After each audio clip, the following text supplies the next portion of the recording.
Let's talk about one of the most famous and frankly strangest moments in history. It's a moment where all logic seems to get thrown out the window, a guilty man walks free, while an innocent one is condemned to die in his place.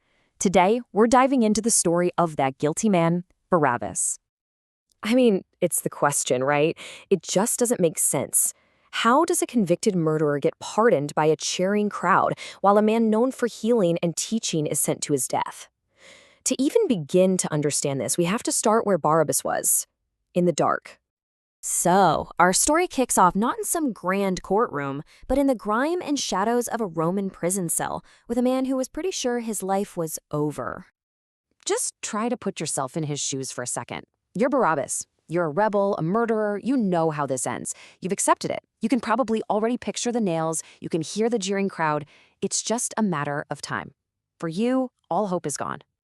And then something weird happens. He hears a noise from outside. It's a crowd, and it's getting louder, and they're chanting his name. What would you think?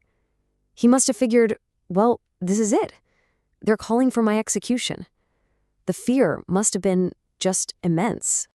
But the next sound he hears is the one thing he never, ever expected, the heavy groan of his cell door unlocking. A guard, probably disgusted, just kind of mutters the most unbelievable words, "You're free to go." He tells them the crowd had a choice, him or some teacher named Jesus of Nazareth, and they chose him. He can just walk out. So who was this man? How on earth did he get to a place where a whole city would rather free a known killer than a popular healer? Well, his backstory tells us everything. You know, Barabbas wasn't born this way. The story goes he was once a kid with a soft heart. But then he saw the world for what it was, or at least what it was under Roman rule. He watched his own father get beaten over an unfair tax, and something inside him just hardened. He decided that violence was the only language an empire like Rome would ever understand. And that path, well, it led him straight to insurrection, robbery, and murder.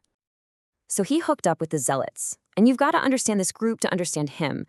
These weren't just thugs. They were revolutionaries, fighting what they saw as a holy war to overthrow Rome.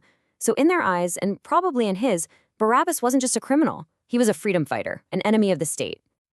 Okay, so let's get to the moment of the choice itself. The Roman governor, Pontius Pilate, offers the people a Passover tradition, the release of one prisoner, and the choice he gives them is about as stark as it gets. I mean, just look at this contrast. It's unbelievable. On one side, you've got Jesus, the healer, the teacher, standing there totally calm and silent. On the other side, Barabbas, a violent rebel, a convicted murderer who probably fought the guards every step of the way. It was a choice between a man of peace and a man of war. And they only got one. Just one choice. You have to think Pilate thought this was a no-brainer. He probably figured, no way are they going to choose the killer over the peaceful teacher. He was so wrong. So imagine Barabbas stumbling out into the blinding sunlight, totally confused. And that's the sound that hits him, not angry jeers, but a triumphant roar. "Barabbas! Barabbas!" Their shouts, the sound he thought was a call for his death, had actually just saved his life. And this brings us to the real core of the story. It's not about the shouting or the politics. It's about this quiet, profound moment when the guilty man sees the one who's about to take his place. As Barabbas walks past the guards, he makes eye contact with Jesus, and in that one look, his entire world probably just falls apart.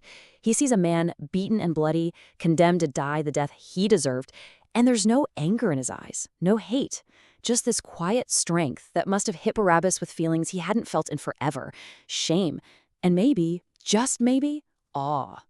Right there, that's the whole thing in a nutshell. It's a direct swap. The man who did nothing wrong is about to die, and the man with blood on his hands is told, "Go on, get out of here." It's an exchange that turns our whole idea of justice completely upside down.